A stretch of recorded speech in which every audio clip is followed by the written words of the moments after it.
Welcome to the Health Fix podcast, where health junkies get their weekly fix of tips, tools, and techniques to have limitless energy, sharp minds, and fit physiques for life. Hey Health Junkies, on this episode of the Health Fix podcast, I'm interviewing Dr. Cecily Havert. She's a Minneapolis native. She went to University of Wisconsin-Madison, and now she's living in Virginia. And she is serving as the clinical assistant professor of family medicine at Georgetown University. She mentors future medical students in the ambulatory care setting. She hosts regularly the North Virginia Family Practices Monthly Town Hall Series and contributes to both the Mindful Medicine Corner in the NVFP newsletter, as well as her column in Psychology Today, known as Awakened Medicine. Now, she and I get deep into talking about how important it is for doctors to take care of themselves. And when doctors and patients are both in a rough place, facing burnout, what the heck do we do? Well, it's all about self-advocacy, and we definitely talk about that. We talk about something called contemplative medicine, which Dr. Havert is well versed in and actually completed a fellowship at the New York Zen Center just to study that in particular. Her approach to medicine is much different than a lot of conventional docs who are still stuck, let's say, in the system. She is running a concierge care facility and still takes insurance, but she's got it figured out and how to do it, and she'll explain it in the podcast. But really, what we talk about today is really thinking about what's going on with healthcare in terms of how we can get the best care, but also talking about our mental health and how that relates to our physical health and how important it is to find a doctor who listens to you. Now, I may be speaking to the choir here, but this podcast is just a really great conversation about how key it is to think about the type of care you're getting right now, and is it serving you? So, if you're feeling frustrated about your healthcare situation, you're wondering what to do to find a doc who will listen and truly take care of you, this podcast is for you. So let's introduce you to Dr. Cecily Havert. Hey Health Junkies, welcome to the Health Fix podcast. I have Dr. Cecily Havert on today, and I am excited to talk about the landscape of primary medicine and how we can make it work better for all of you all and for us at the same time. So, Dr. Havert, welcome to the Health Fix podcast. Thank you so much. I really appreciate you inviting me here. Hey, my pleasure. I, of course, always connect when I see that someone is from the Midwest because there's just something about it. Like you said, our roots, we hold them deep, and coming from Minneapolis, I'm definitely like, okay. And going to Wisconsin, UW-Wisconsin, I'm just like, oh, this is very, very connected to my homeland. But now you're in Virginia and doing some amazing things. And so one of the things I typically like to start my podcast off with is asking, hey, what was it about being a doctor that led you to the profession? What got you here? What got me here? It wasn't, being a doctor is not something I necessarily thought I would be doing when I was younger. I mean, even through, grade school, high school, I was actually really, really interested in the humanities. I wanted to be a writer, a journalist, I was just really interested in the human experience, right? And but I also really love science. I'm kind of like a science fiction nerd, and so I love science, and I love genetics, and kind of everything that goes along with it. So it kind of, in college, I sort of had this parallel track where I was doing a lot of science courses. Like, who takes organic chemistry for fun? That was me. But so and then I sort of realized that I really love science, but like, how can I really combine humanity and science together? And then medicine just seemed to make sense to me. And so I did a quick pivot when I was a junior in college. And luckily I'd taken a lot of the prerequisites, and it just made sense from then. So that's kind of how I found my way into medicine. And I guess, it's been 25 years now, so still here. It's wild. I love to hear the stories because a lot of people will say it's either seems like I've known all along, or it's like I kind of just ended up here because I stumbled into it. Yeah. Yeah. Absolutely can agree with that. And I think a lot happens in our minds in terms of that heart, right? Those just open natured hearts where we're like, I really want to help people. And this is where I become conflicted between the conventional medical space, the alternative medicine space, the functional medicine space. We all want to help folks, but at some point, we all come, I don't say all of us, but I would say a lot of us come to this point where, like, am I even helping anyone? What am I even doing here? And I've noticed that through your work, you're really helping bridge that gap, but helping to find this balance between primary care and helping clients get what they truly need and what feels good for you. So tell us a little bit about how that kind of came up for you when you were like, this is not what I signed up for or not what I was envisioning. It's really sad. I mean, what you're saying about, I mean, I guess, we call it burnout in, healthcare burnout. And, it is definitely something that's been around for a while and I think is getting worse. And and it's something that, when you start medicine and you have these, almost zealous ideals about, helping people and, humanity and just in healing. I mean, these really, just beautiful goals that you want to set. And then you kind of get thrown into a system that doesn't necessarily help you reach those goals in a way, and in some ways punishes you. In other ways, it's natural to start to feel unhappy. The joy is gone. You start to experience that burnout, and so yeah, I mean, I went through medical school, started residency. Residency was hard. Let me tell you, I'm a family medicine doctor. And and I do mostly primary care, of the emphasis on women's health these days. But residency was tough. I mean, you were taught that going without sleep, going without eating, this is how you need to do it. And if you don't do it this way, somehow you're a bad doctor, right? So it's really interesting. In medicine, we're there to heal, but how we train our young doctors is anything but nurturing, and there's really no compassion in it at all. And so it's so then you start to develop these ideals like, I need to sacrifice everything in order to be an effective doctor. So you kind of start that mindset. And then so I somehow survived residency, and then jumped into the primary care realm, and I was practicing traditional medicine for probably about, let's see, 2000, I don't know, maybe about 15 years of practicing. And every year, just seeing sometimes 20-25 patients a day, being rewarded only with how productive you can be and how much money the system you can bring in for the system, and really seem to take away what why I really went into medicine in the first place. So I made a switch to go over to a particular practice of medicine called concierge medicine about 5 years ago. Actually, almost 6 years ago now. And what we do in this practice is we continue to take insurance.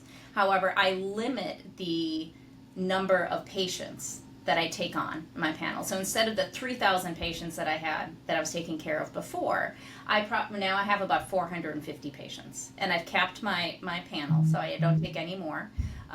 It allows me to spend more time with the patients, to get to know each and every one of them, and just to sort of give them a higher level of care.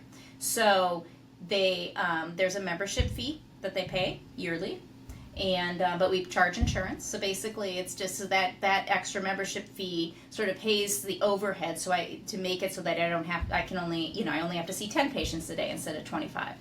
So I really feel that the quality of care that I'm giving is higher, but then that also makes me feel the extra compassion and the extra time I have for myself. I'm actually showing myself some self-care by doing this. It brings some joy back.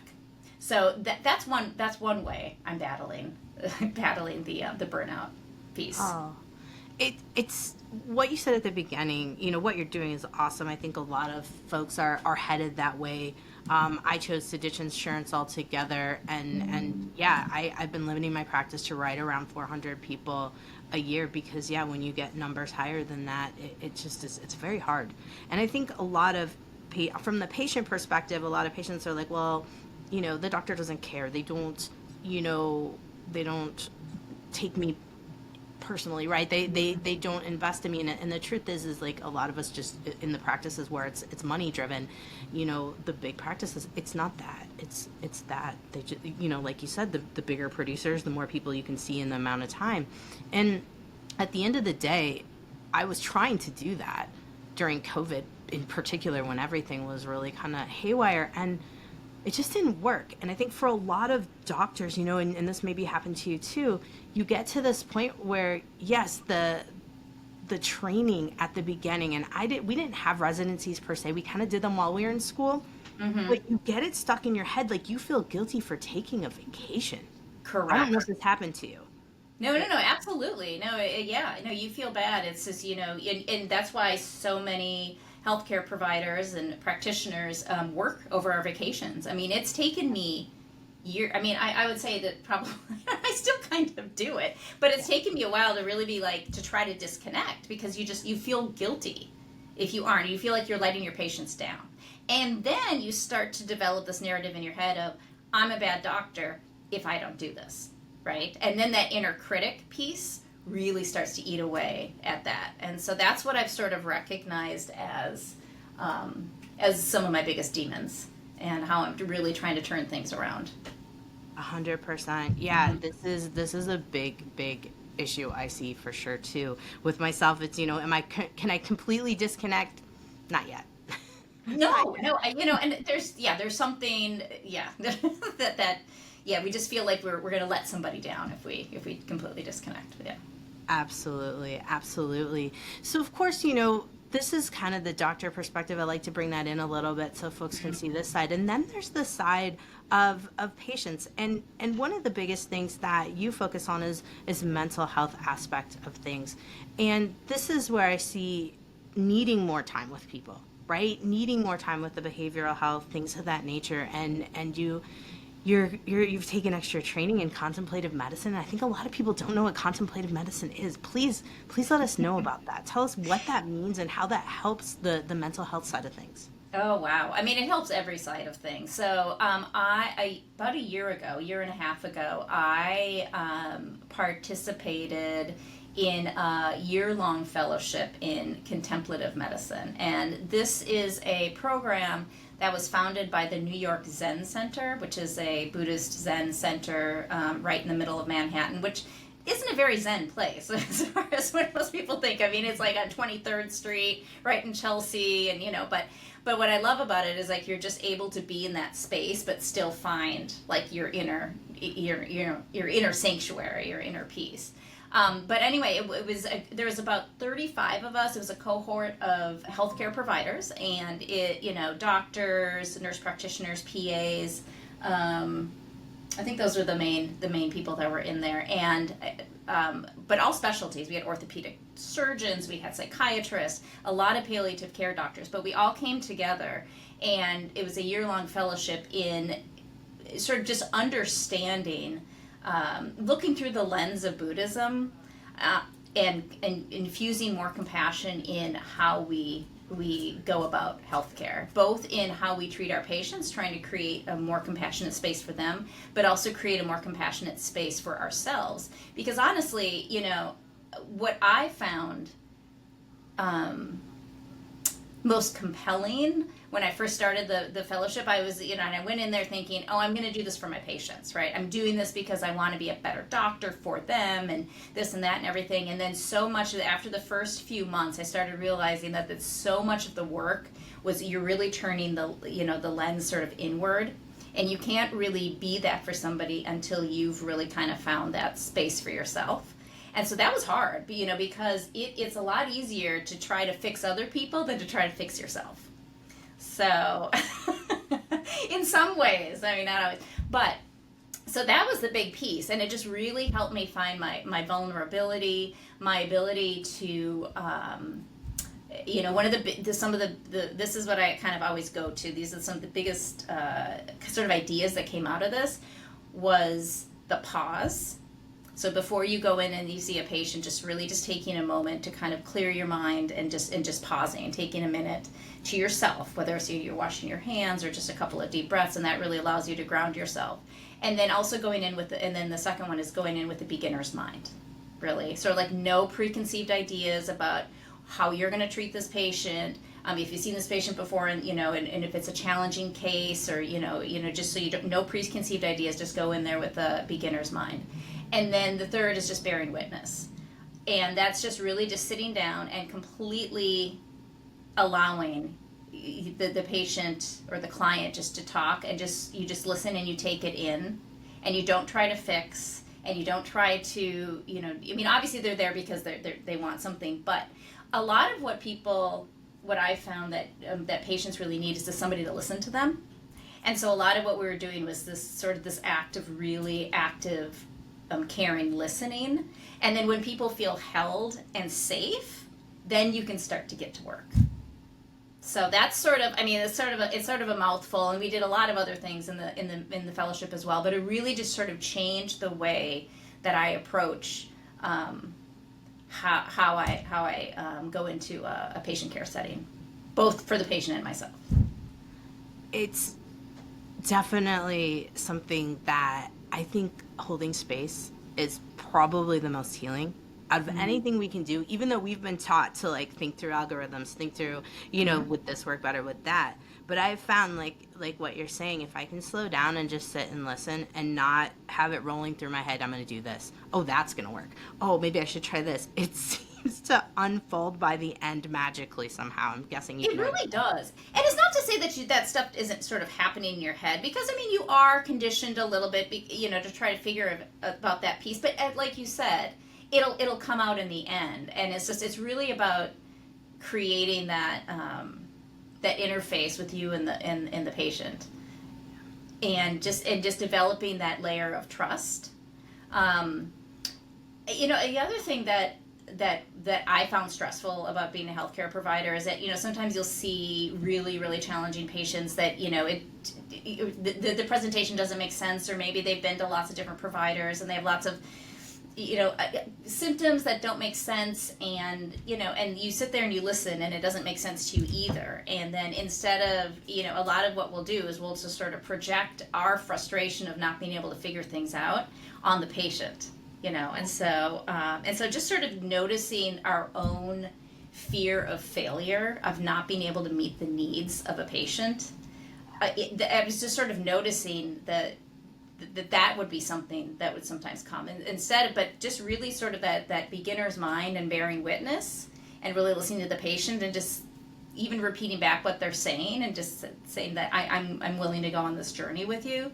I may not know exactly what's going on right now, but I'm willing to be curious, and let's start this together. Sometimes that's all they need, and you almost diffuse like their defenses that come in also. So yeah, it's wild how we feel like we have to have an answer. We have to have a solution. We have to have something. And like you said, sometimes it's just like, I'm going to come on this journey and we're going to figure it out together. Think in the probably the last couple of months, I've really come to really embrace that, because people are getting sicker and there's more complex things going on, for sure. And I'm sure you've seen that as well. Yeah. Well, and then you also, have to, recognize the interface between physical health and mental health. And there really is no way to separate the two. And so that's the other piece of it, is sort of there's always a mental health piece. Even if, you're a patient coming in with a cancer diagnosis that with lots of physical symptoms, how can that not impact your mental health, And so really trying to address that, and then understanding how they interact and affect one another, and allowing patients to sort of be curious about it.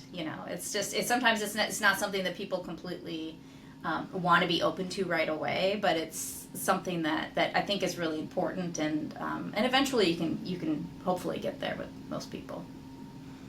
It takes time, right? It takes time, and it takes some patience, and definitely, yes, this podcast is not necessarily practitioners, but I think it's really great for folks to hear our side, but also kind of think about like, okay, it's a relationship. And anyone who's doing a membership program or a concierge type of program, you're in it for the long haul with us. It's not a one and done, And so thinking about how you can develop that relationship. Now, one of the things we chatted about before we even hit record and just a little bit ago is how a lot of folks are struggling mentally right now because there's a lot of change in the environments, with jobs and government stuff and elections and whatnot. And while I don't particularly talk about politics ever, it's not my jam. I'm more interested in someone's mental health. I'm more interested in how their thought process affects their health and how it carries into like all of their habits, behaviors, routines. And one of the biggest things I've seen with a lot of women lately is that we've got a whole issue of stress eating around what's going on. And then you pair that with hormones declining and estrogen in particular driving to eat more carbs. And so it's this thing. So what kind of tactics do you have for your clients to help them when their minds are kind of pinging on all of these things that they can't necessarily control?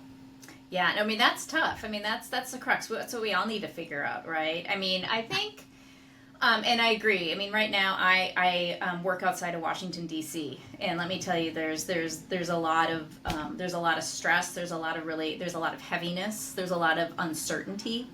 Uncertainty plus fear equals anxiety. That's what I tell my patients a lot. Right now, both of those two factors are really high right now. So, yeah, I mean,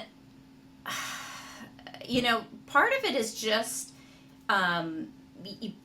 obviously there's a few coping mechanisms, things that we should do, things that we shouldn't do. I mean, doom scrolling, constantly, turning on the news and just engaging over and over in the narratives, whatever narratives they are. That's not necessarily a helpful thing. I mean, there's a lot of what that does is it kind of pushes us into this state of survival or hypervigilance. We're really just trying to protect our well-being, and so that really gets our defenses going, right? And so that doesn't necessarily feel good for our body. That affects our sleep.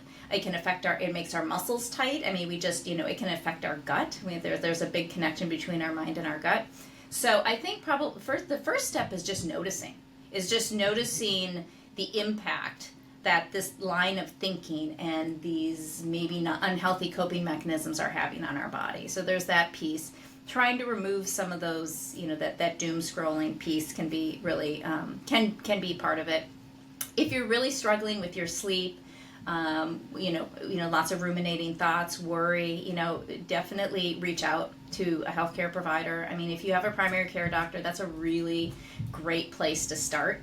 For most people, I kind of see us as sort of the interface between the physical and the mental health, and we can help navigate some of that space a little bit. Finding a therapist, somebody to talk to, can be really, really helpful. So we want to support that piece of it.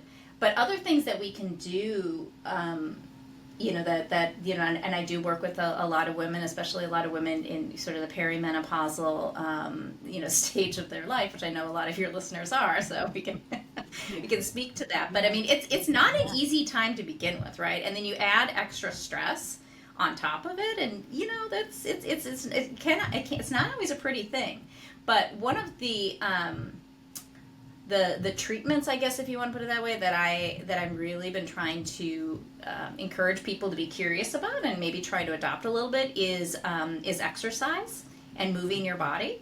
I say strong is the new thin, especially for us, perimenopausal, menopausal women who are having lots of changes happening in our body, which physiologically actually should be happening. I mean, there's a lot of changes happening with our hormones, and our bodies are not going to look the way they did in our 20s, nor are they supposed to.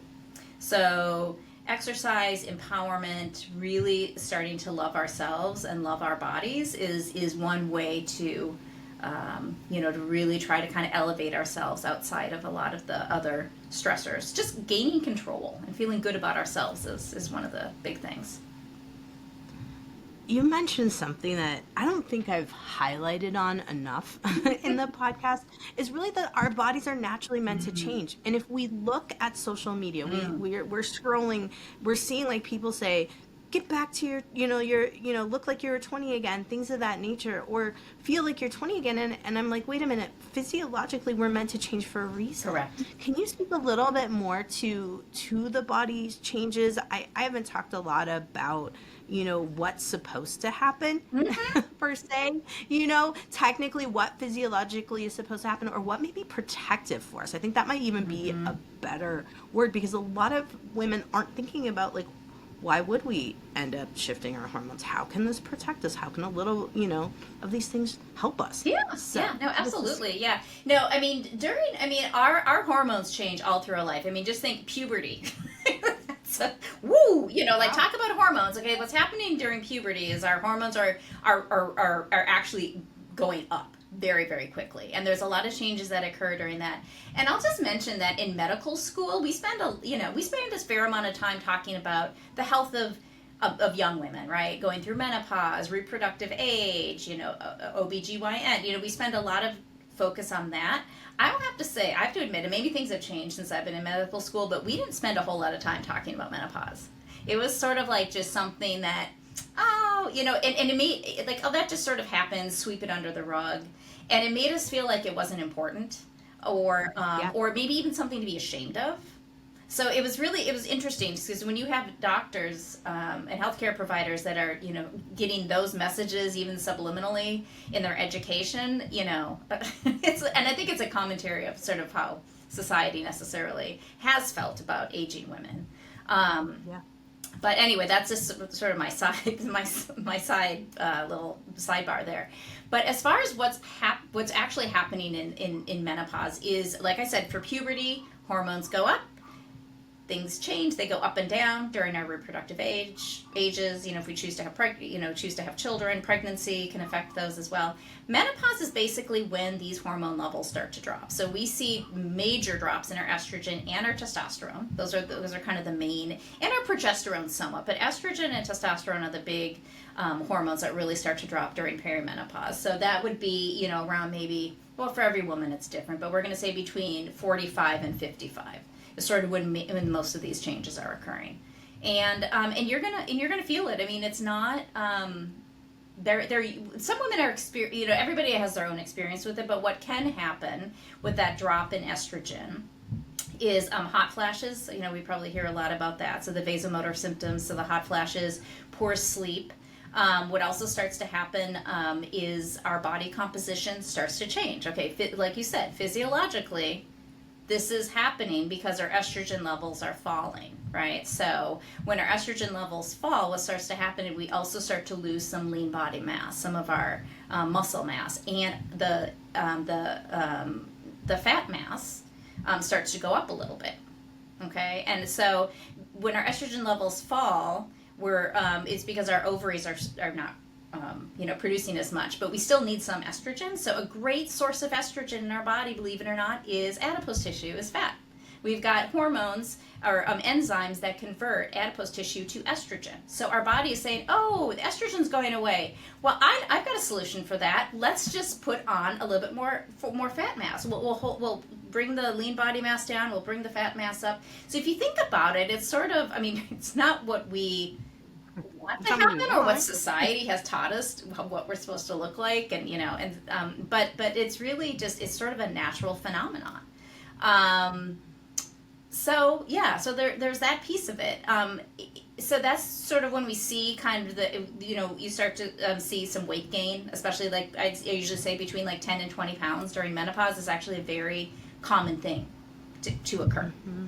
So that is something normally that can happen. Yeah. And I love that you say that because, the more I look into it, because of course, I'm on the side of bioidentical hormones, helping with different hormones and hormone replacement therapy. And a lot of women, I'm going to blame TikTok.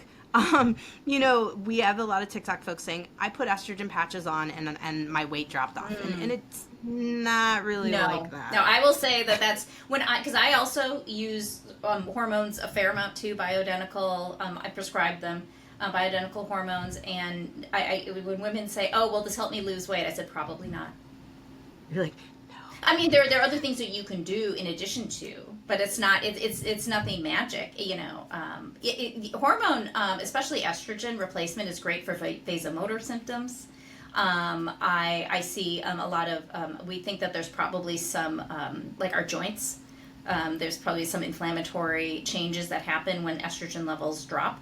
And so I see women actually feel a lot better with that. Their sleep is better because a lot of times they're vasomotor. So those are some of the benefits of hormone replacement. Mm-hmm. Absolutely.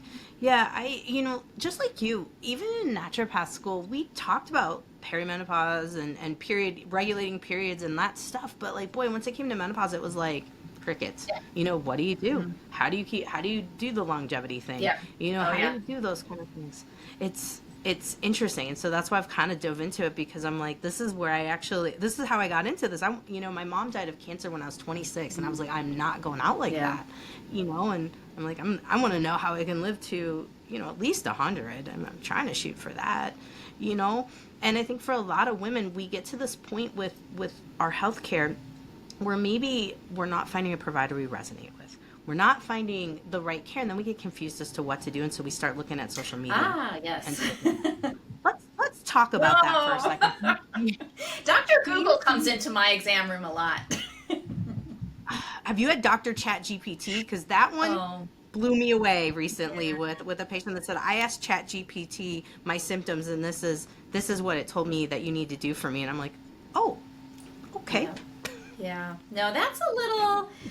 Ooh, yeah, that's a little dicey. I mean, I want everyone to be advocates for themselves and their health and everything. But the problem is that it's hard to sift through the information that's out there because there's so much information, right? And you can, if you choose to look at it through a certain lens, you will find information that will support that lens that you're looking through, right? I mean, that's just sort of what it is. And so, what I tell people is, just be curious. Don't necessarily take it for, like this is, I mean, I just be curious. I'm glad you're advocating for yourself, but, really still trust in the healthcare system. I mean, the training that we've had is, I've been practicing for almost 25 years now, and just the experience that I have, the way that ChatGPT and Dr. Google doesn't necessarily know your family history. It doesn't know the lead up to the month before, or this, or the mental health implications, or what other things you're dealing with, and so it really doesn't have that level to kind of piece through. So I'm like, okay, if you want to advocate for yourself, that's great, but really be cautious and just more curious rather than this is what it is. Well said. Well said, because yes, I keep trying to tell folks, it's really, and this is all joking aside, but you've got folks who are not medical professionals training bots here, and they may be 20-year-old folks in a computer room Yeah. training a bot. So it's very important to realize that you don't have docs, like Google Doc isn't really a doc trained thing, and Chat GPT, I have no idea who trained it. Yeah, I don't know. I don't know. I mean, I'm sure that there are algorithms. There's always an algorithm. But Yeah. you know what? I don't, like I tell my patients, I don't treat you by, I mean, I may use an algorithm sort of as a basis, an outline. I treat the patient. I don't treat the labs. I don't treat the algorithm. You know what? You are a completely individual person with your own experience, and you really have. It's hard to to teach a bot how to think outside the box. 100%. What's interesting, but I've also noticed is that these AI systems usually have like the worst case scenario. If they're going to give you a differential diagnosis, the worst case scenario is always on top, and that's the thing that we think of. But in medicine, it's like we all of those differentials are maybe in there, but like we can weed out this one because I already know this about you, so this can't possibly be true. But yeah, so it's just it is interesting, and and it can be terrifying. You Google fatigue and it says that you have brain cancer. I mean, of course you're going to be scared, right? Right. Rash, night sweat, especially night sweat, Oh and, yeah. and all that. It's incredible. So, it's one of those things where getting to know, and this is what I tell folks all the time. I said, like you just said, you this isn't true about you because you already talked about that. We've listened to you, and this is why I love concierge programs, why I love consistency with a patient, because we know your history, we know what you've been through, we know what surgeries you've had, we know all this stuff, and we've heard you, over and over again. And this is where I really wanted to kind of wrap this and bring this all full circle, is creating a, a relationship Yeah. with your doctor.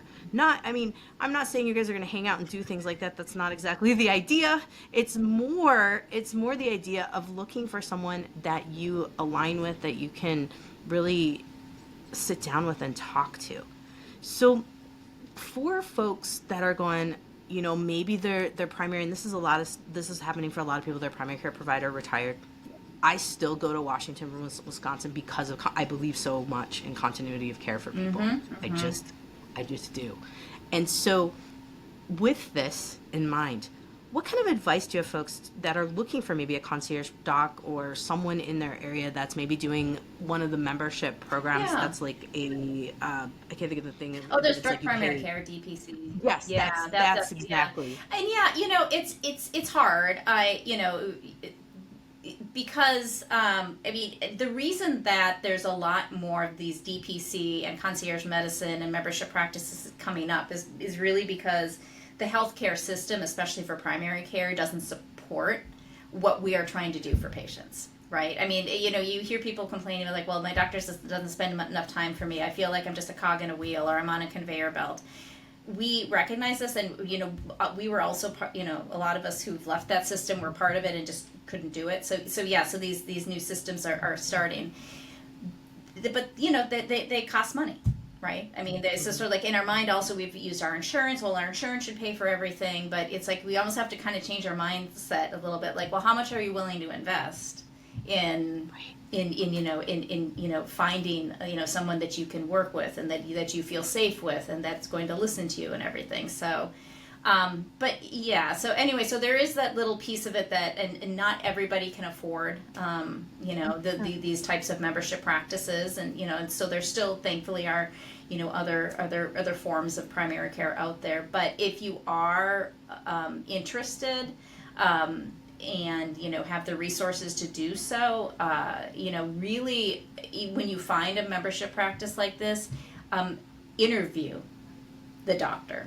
or, you know, healthcare provider, and just see if this is somebody that you can work with. I mean, you really want to be able to see if you can, you know, align, ask questions about how long are your appointments, and what are your wellness or your physicals like.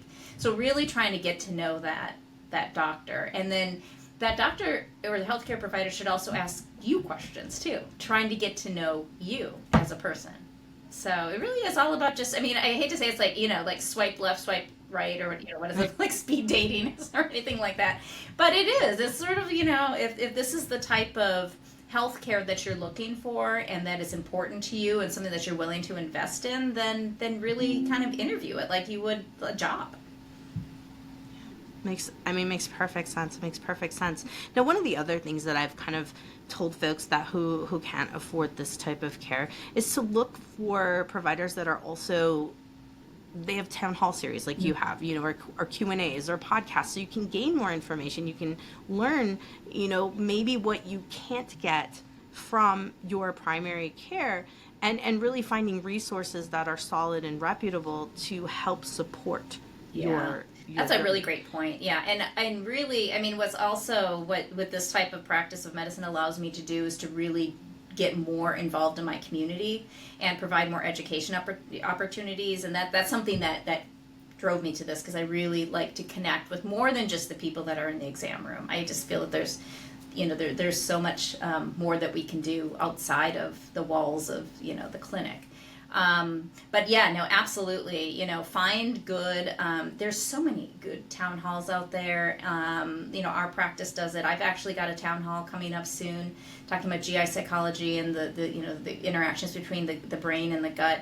That's next week. I'll send you links for that if you're interested. But yeah, no, it's, it's sort of, you know, kind of, you know, find these doctors, you know, look on their websites. A lot of times we have a lot of, extra, you know, podcast resources, so you can maybe learn something and feel supported and connected. Absolutely. Now you did drop I can't grain. Well, there's that grains. My gut, I think a gut and my brain goes right. Yeah, no, to they grains, are, so and it should, and they should. I honestly. so funny. Freudian slips are hilarious. Yeah. But yeah, the gut brain axis, a lot of people are, it's been around. We've talked about it for a while, but a lot of folks are really now just coming to it again, maybe, and really starting to realize how much what you eat has an impact on how you think and how your brain and Mm. nervous system work. And so could you tee us up a little bit for your Yeah, presentation? sure. Give us maybe a little bit of background so folks who have maybe never really thought about gut brain axis, or they've heard about it but they would love to hear your take on it. Could you give us a little background Yeah, there yeah, so that we sure. can kind of move that in? Well, I mean, yeah, no, I agree with what you're saying. I think that nutrition and what we eat and how our food is prepared, I mean, this is tip of the iceberg stuff, right? I mean, we're still learning all about that. This particular town hall, I'm bringing on Dr. Ali Navidi, who's the founder of GI Psychology. And so he's a psychologist who offers basically cognitive behavior therapy and hypnosis for patients who have irritable bowel or, Oh, yeah, who have functional gut issues. A lot of times related to, stress, anxiety, depression. Usually those, a lot of times they go together. But it is sort of using the brain as a kind of a conduit for healing. And there is a lot of data, good data, that shows that using these types of strategies can be really helpful for treating and even curing functional GI distress.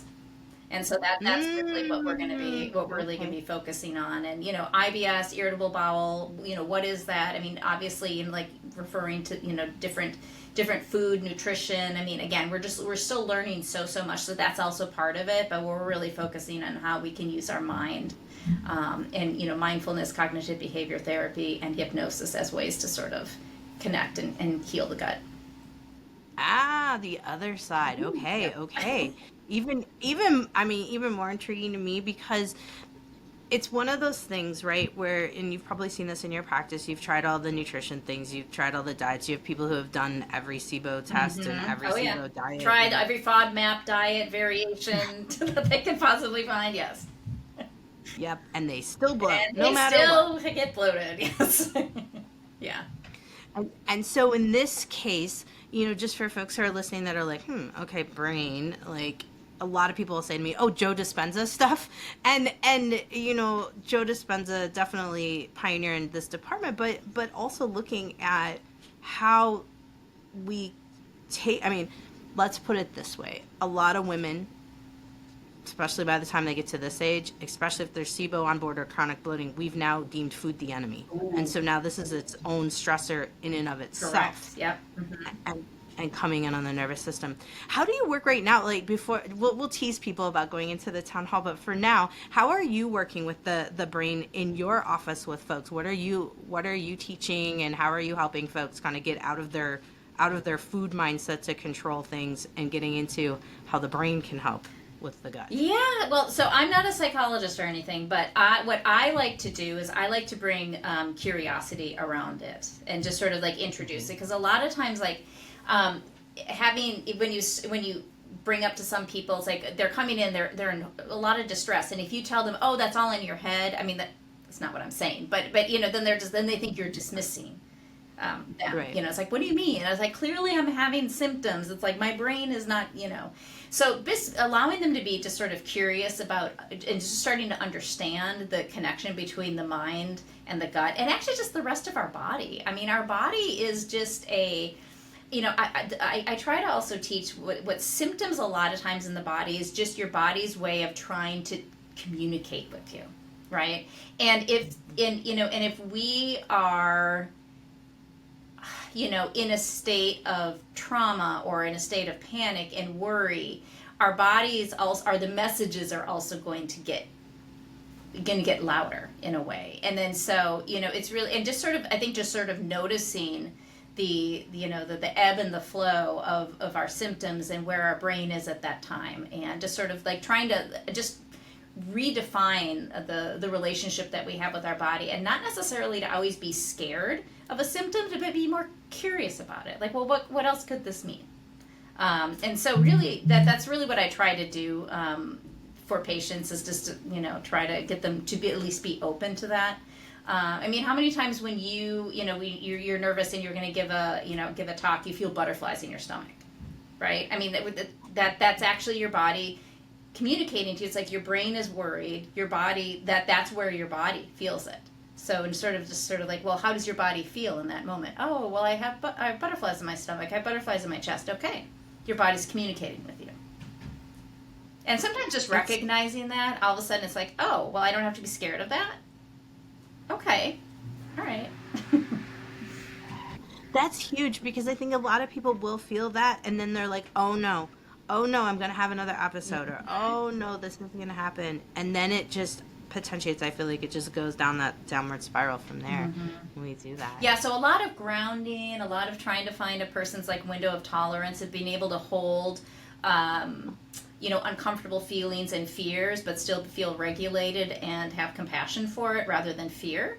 And so just there's training in trying to get people to that. And that's also where, the more I know patients, the more trust they have in me, the more time I spend listening to them and bearing witness to what they are, they feel safe enough to do that. And then you actually see, their symptoms get better, you see them start to relax. I mean, it really is a beautiful thing when you can kind of connect and ground a patient. Absolutely, absolutely. And you're doing that. That's really cool. I have not heard as many people working on that directly in patient visits. I know sometimes, we will get deep into investigating and whatnot, and then send the patient home with a quick demo, but it sounds like you are actually doing that. Yeah, it's a process. It's not to say, because I am also doing the medical workup piece, right? It's not like I'm saying, oh, I tell patients, I'm like, this is what we're going to rule out.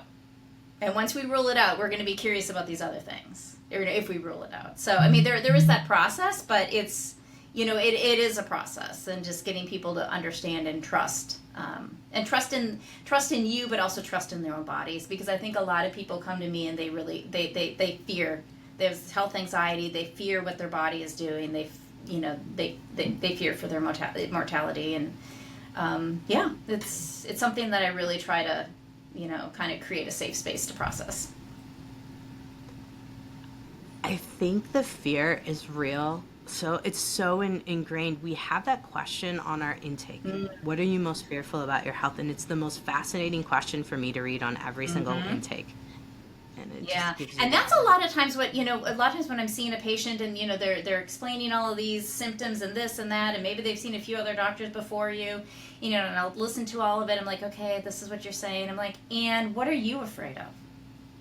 What are you most afraid of right now?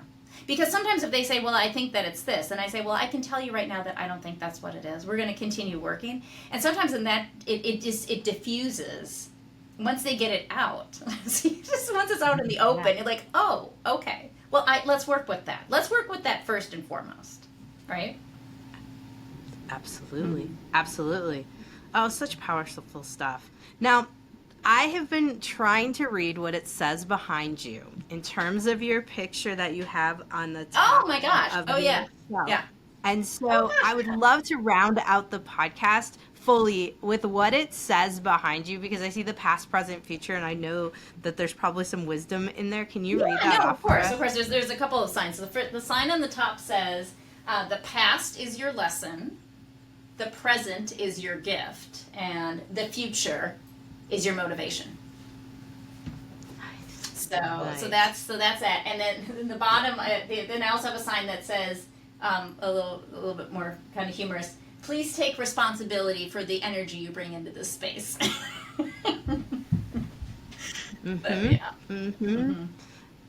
It's, at the end of the day, I do believe it is energetics. There's a lot of energetics involved here. We're energetic beings, and bringing how we show up, in addition to how our clients show up, there's gonna be some interaction of our energies, and definitely when it comes down to chronic health issues, or it comes down to not feeling like you've gotten to the bottom of something, this is where energy does matter.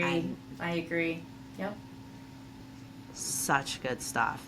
So, Cecily, we got to tell everybody where they can find you in Virginia, how they can get into the town halls, no matter what. No matter what, yeah. We have them every month. Yeah. And Yeah, we're I'm not in the imagining recorded that ones. visually. I'm not sure when this is going to air, but it may have already passed. But there'll be a link to that podcast or the town hall on our website.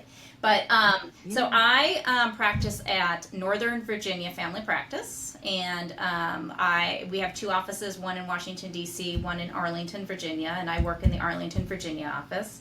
Website NVA familypractice.com.